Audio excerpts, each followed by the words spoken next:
Assalamualaikum warahmatullahi wabarakatuh. Kami akan mempresentasikan tentang filsafat logika yang berkaitan dengan psikologi dan metafisika.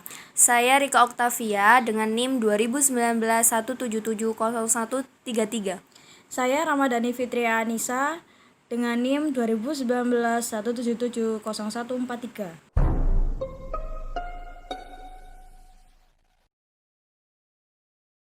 Di sini saya akan menjelaskan tentang filsafat logika. Filsafat logika. Logika dimulai sejak Thales 624 sebelum Masehi sampai 548 sebelum Masehi. Filsuf Yunani pertama yang meninggalkan segala dongeng, tahayul dan cerita-cerita isapan jempol dan berpaling kepada akal budi untuk memecahkan rahasia dalam alam semesta. Thales mengatakan bahwa air adalah arche dalam bahasa Yunani, yang berarti prinsip atau asas utama dalam semesta. Saat itu, Thales telah mengenalkan logika induktif. Aristoteles mengatakan bahwa Thales menarik kesimpulan bahwa air adalah arche alam semesta dengan alasan bahwa air adalah jiwa segala sesuatu. Dalam logika Thales, air adalah arche dalam alam semesta yang menurut Aristoteles disimpulkan dari air adalah jiwa tumbuh-tumbuhan, karena tanpa air tumbuhan akan mati. Air adalah jiwa hewan dan jiwa manusia. Air jugalah uap, air jugalah es jadi. Air adalah jiwa dari segala sesuatu, yang berarti air adalah arche dalam semesta. Pada masa Aristoteles, logika masih disebut dengan analitika, yang secara khusus meneliti berbagai argumentasi yang berangkat dari proposisi yang benar, dan diartikan yang secara khusus meneliti argumentasi yang berangkat dari proposisi yang masih diragukan kebenarannya. Inti dari logika Aristoteles adalah silogisme. Pengertian logika. Logika berasal dari kata Yunani kuno atau logos, yang berarti hasil pertimbangan akal pikiran dan diutarakan lewat kata dan dinyatakan dalam bahasa. Logika adalah salah satu cabang filsafat sebagai ilmu. Logika disebut dengan logika episteme atau dalam bahasa Latin logika scientia atau ilmu logika, ilmu pengetahuan yang mempelajari kecakapan untuk berpikir secara lurus, tepat dan teratur. Ilmu di sini mengacu pada kemampuan rasional untuk mengetahui dan kecakapan mengacu pada kesanggupan akal budi untuk mewujudkan pengetahuan ke dalam tindakan. Kata logis yang dipergunakan disebut bisa juga diartikan dengan masuk akal. Berikutnya yaitu ada hubungan filsafat logika dengan metafisika. Di sini dijelaskan bahwa filsafat sebagai studi kritis mengenai segala sesuatu di alam semesta. Ini menempatkan kedudukan metafisika sebagai pokok kajian yang sangat penting. Bahkan René Descartes, tokoh utama filsafat barat modern, mengatakan bahwa metafisika itu adalah akar dari pohon ilmu pengetahuan. Pohonnya adalah fisika, sedangkan dahan-dahannya adalah cabang ilmu lainnya. Ada dua ahli istilah filsafat secara etimologi yang agak berbeda.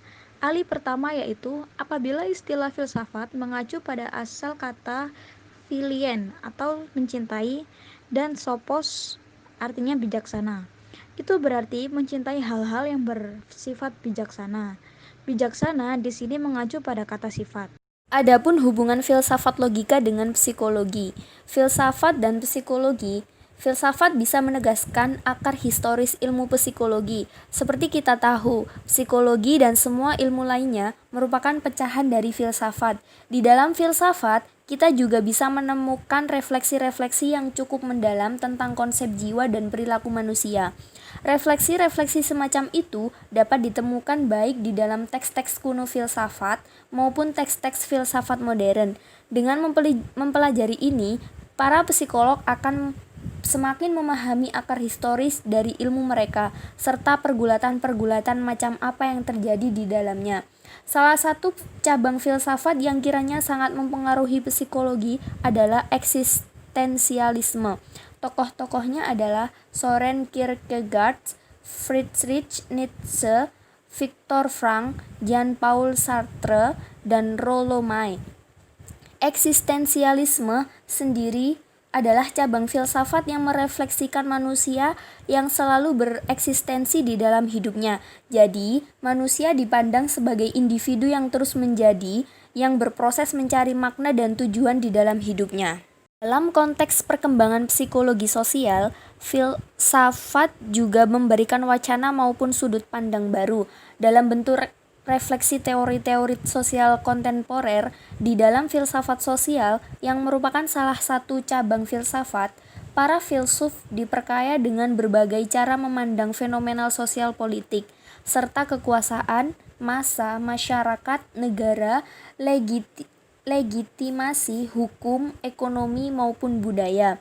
Dengan teori-teori yang membahas semua itu, filsafat sosial bisa memberikan sumbangan yang besar bagi perkembangan psikologi sosial, sekaligus sebagai bentuk dialog antar ilmu yang komprehensif. Filsafat ilmu sebagai salah satu cabang filsafat juga bisa memberikan sumbangan besar sebagai perkembangan ilmu psikologi.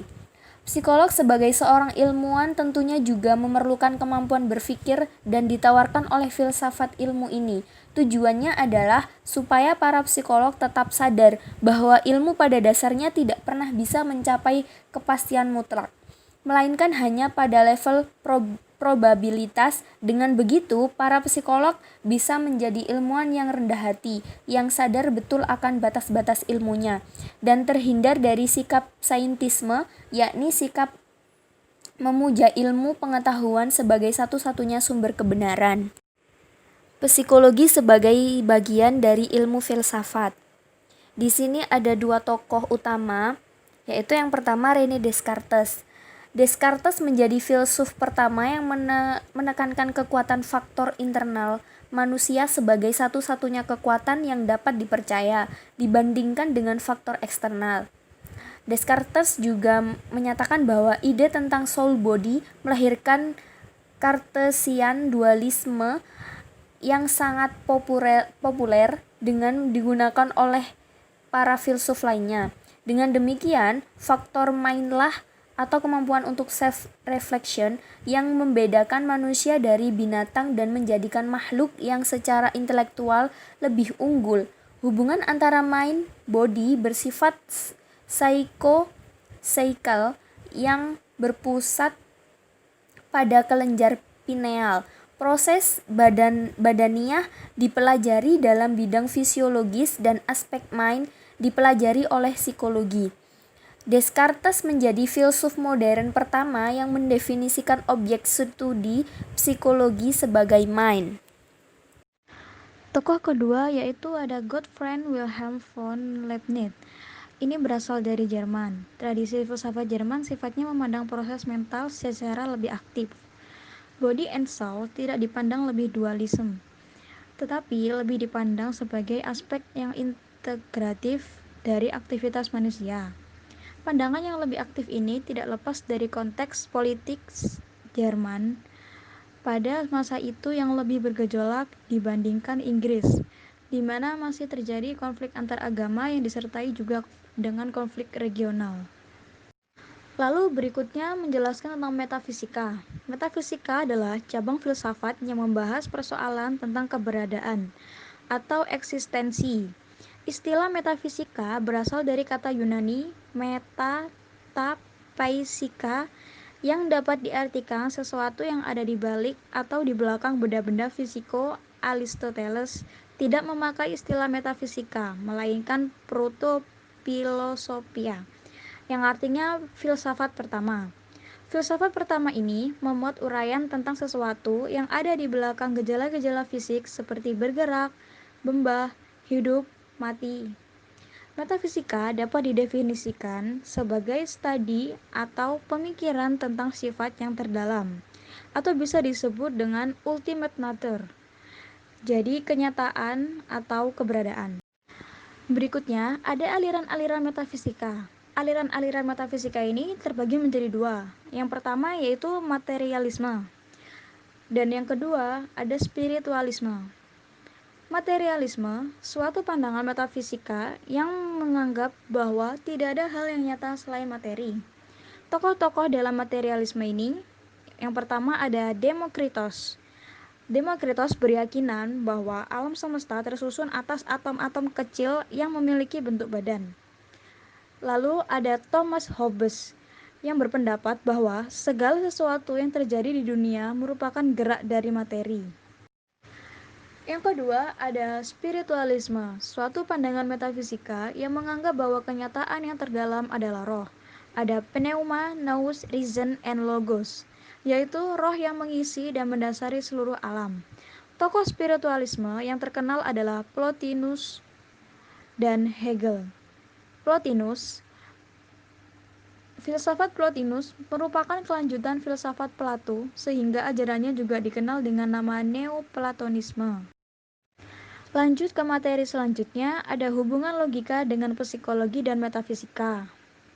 Yang pertama yaitu berhubungan dengan perkembangan pikiran manusia dalam hubungan logika dengan psikologi dan metafisika.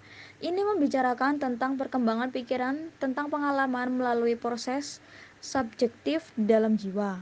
Yang kedua, berhubungan dengan kenyataan hubungan logika dengan psikologi dan metafisika adalah cabang filsafat yang mempelajari hakikat realitas. Hakikat realitas dapat dicari dan ditemukan di balik sesuatu yang tampak atau nyata. Oleh sebab itu, hubungan logika dengan psikologi dan metafisika melalui mencari kebenaran atau hakikat realitas di balik yang tampak dan nyata. Yang ketiga, mempelajari tentang kesadaran dalam bersikap. Sikap seperti itu adalah kritis, yaitu suatu sikap yang selalu ingin tahu dan membuktikan tentang sesuatu yang sudah atau serba dianggap benar. Teori dalam hubungan logika dengan psikologi dan metafisika bahwa kenyataan, kebenaran atau hakikat realitas bukanlah apa yang tampak, tetapi apa yang ada di balik yang tampak. Yang keempat, berhubungan dengan kebenaran secara logika, dalil-dalil, hukum-hukum dalam hubungan logika dengan psikologi dan metafisika bukan apa yang telah dirumuskan yang menjadi hakikat kebenaran, tetapi apa yang ada di balik rumusan tersebut. Dengan demikian, bagi logika, metafisika merupakan kritik terhadap dalil dan hukum-hukumnya. Yang kelima, memikirkan segala sesuatu tentang jiwa manusia, maka fungsi hubungan logika dengan psikologi dan metafisika adalah sebagai membahas proses yang berpikir dengan kejiwaan manusia. Dalam psikolog, membicarakan perkembangan pikiran tentang pengalaman melalui proses subjektif di dalam jiwa. 6. Membimbing akal dan tujuan hidup logika sebagai cabang filsafat bertujuan membimbing akal sebagai berpikir. Sebagai dapat berpikir bagaimana seharusnya, kita lebih dahulu harus mengetahui tentang bagaimana manusia berpikir. Psikologi memberikan keterangan mengenai sejarah perkembangan berpikir. Psikologi memberikan gambaran bagaimana manusia berpikir. Sementara, hubungan logika dengan psikologi dan metafisika adalah cabang filsafat yang bertujuan membimbing akal sebagai berpikir. Yang ketujuh, berhubungan dengan kondisi jiwa manusia, hubungan logika dengan psikologi dan metafisika didefinisikan sebagai studi atau pemikiran tentang sifat yang terdalam dari kenyataan atau kebenaran. Yang terakhir, menentukan keputusan dalam berpikir dan bertingkah laku. Hubungan logika dengan psikologi dan metafisika mempelajari mengenai kegiatan berpikir. Logika sendiri merupakan ilmu, kecakapan atau alat untuk berpikir lurus. Persoalan logika berpusar pada pengertian, putusan, penyimpulan atau menyimpulan, silogisme, dan kesesatan berpikir. Berikut adalah materi-materi dari filsafat logika yang berkaitan dengan psikologi dan metafisika. Sekian presentasi dari kami, mungkin ada yang ditanyakan atau didiskusikan bisa melalui grup WA Filsafat. Presentasi kami akhiri. Wassalamualaikum warahmatullahi wabarakatuh.